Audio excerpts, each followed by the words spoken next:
Hi, this is Brendan Davis from Bedrock Games and the Bedrock blog, and today I want to talk about a King Hu movie, The Fate of Lee Khan. It came out in 1973 and stars Zhu Feng, Tian Feng, and Angela Mao. This is the martial arts marathon or martial arts movie marathon 2 version. I think I got that right. Yeah, I got that right. This version's really good. I think it's got a good image quality. The audio quality is really good. There is a cheaper DVD out there that's still available that is just the Fate of Lee Khan, but I don't think that the dubbing is quite as good, and I've heard some things about it. So I would recommend this one. It comes with a few other movies, but you can get it just for the Fate of Lee Khan if you want. I think that's the best movie in the mix, but there are some great films on this, so it's a solid purchase either way, and it's not that expensive. So the Fate of Lee Khan is a really really simple storyline, and it's so simple. It's beautiful. It's just about a group of rebels at the Spring Inn who are planning to coordinate an assassination and to retrieve a map that the Empire has stolen from the rebels through their secret police force. Li Khan is a Mongol official. This is set during Mongol rule of China, so during the Yuan dynasty. I think it takes place in 1366, but I'm not 100% sure on that.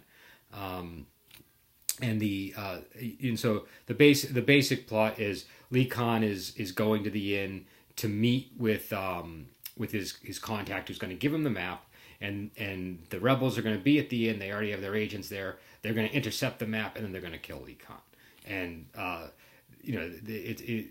don't want to give too much away. The characters are all great in this. It's got a really strong female cast. There's four female waitresses who are basically secret agents.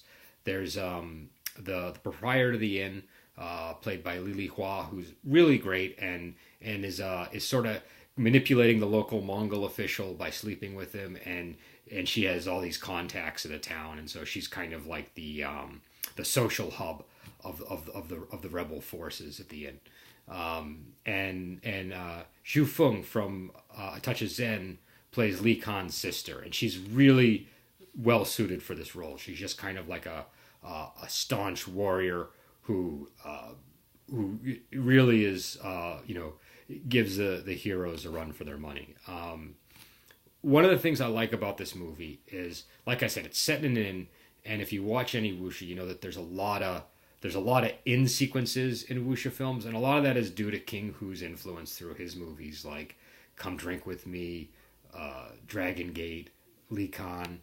So this is a little bit after he's already done a number of films, and I think he's really gotten to the point where he knows how to make an inn work. He is visibly comfortable here, and he is so comfortable that the whole thing takes place inside the inn, and it's all a build up to the arrival of Li Khan. So there's like an hour of just hanging out in the inn until Li Khan gets there, and he manages to make it exciting, interesting, funny, fun, and he also is able to build up tension. You know that something ominous is coming. You know that eventually Li Khan is going to get here, and you don't know when, but you're just sort of waiting for it. And when he comes, he just radiates power. It's a really marvelous scene when Li Khan arrives. He sets up court and he just executes people, and he lets everybody know he's in charge.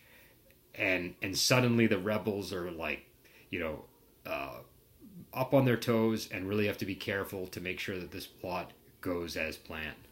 So the storyline's great. I love the build up and the fight choreography, which I believe was done by Sammo Hung. I'm not 100% sure though, so if that's incorrect, I'll note that in the notes below.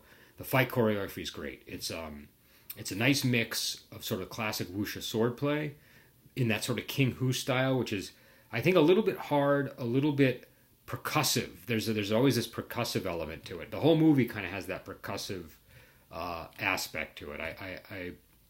I don't know where that comes from with King Hu, but it's definitely something that you sense.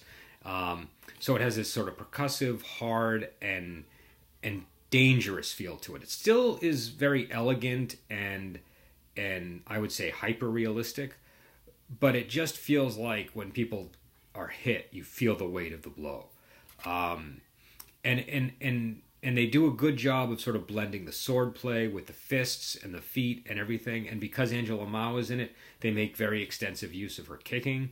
So I think it's a really great movie to go to for the fighting. And I always like it when there's when there are female martial heroes in these movies, because you get so many men, especially through the 70s. You get so many men in these roles, and I like watching that. Like, I think Jimmy Wang Yu is great, but there's a difference between, like I've said this before, between the male form and the female form. And I think that when you have a blend of both female and male actors, it really works better. And King Hu is definitely aware of that. You have plenty of guys here, but you also have plenty of women, and you have very talented women. Zhu Feng and Angela Mao. I mean, these are really talented actresses in the martial arts genre. So and they're all believable. When Li Khan's sister threatens his, well, I don't want to give away who it is, but she threatens a pretty beefy guy who shouldn't be intimidated by anybody. You sense he's in danger because it's Xu Feng. I don't think she's at all close to his size, but you still sense that he's in peril. And so and she's able to convey that power and in both her movement and her personality. So this is a great movie for that. So if you liked A Touch of Zen or Come Drink with Me or any of those kinds of movies, or any martial arts movie that has strong female leads, this is like the movie to see. This is I think, let me tally it up. I think there's 6 female lead characters in this, and almost all of them get combat screen time. And I'm pretty sure if I did a final number that they get more fight scenes than the men, but I'm not 100% clear on that. I'd have to actually go back and check. So it's great for building atmosphere. There's all kinds of little fun things that happen at the end. There's a gambling sequence. There's a musician who comes in. If you've ever seen Come Drink with Me, he's very similar to Drunken Cat, where he comes in and he's kind of causing a racket, and it's a very amusing sequence. But there's always this sort of impending sense of peril, because this is the Mongol rule of China. So there's this, there are Mongol officials and Mongol commanders coming in periodically, and there's always that sense that things could get really dangerous really quickly. And like I said, when Li Khan arrives, the stakes go way up. And King Hu does a good job. Again, I don't want to give much away, but he does a good job when there are stakes of making sure that the price is paid on both ends. That it's not that it's not just a sweep. Or something where people just get by the skin of their teeth, but they were always going to win, in the end. You really don't know until the very last person falls who's going to win in his movies, and that's one of the things I like about them.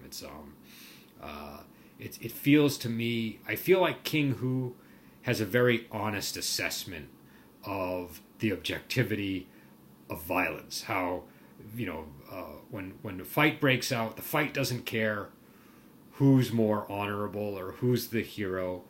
The fight sort of goes the way it's going to go. And there's, even though there are heroes in this, and they're often in his movies, they are often victorious, there's still that sense that maybe they won't be while you're watching it. So anyways, I just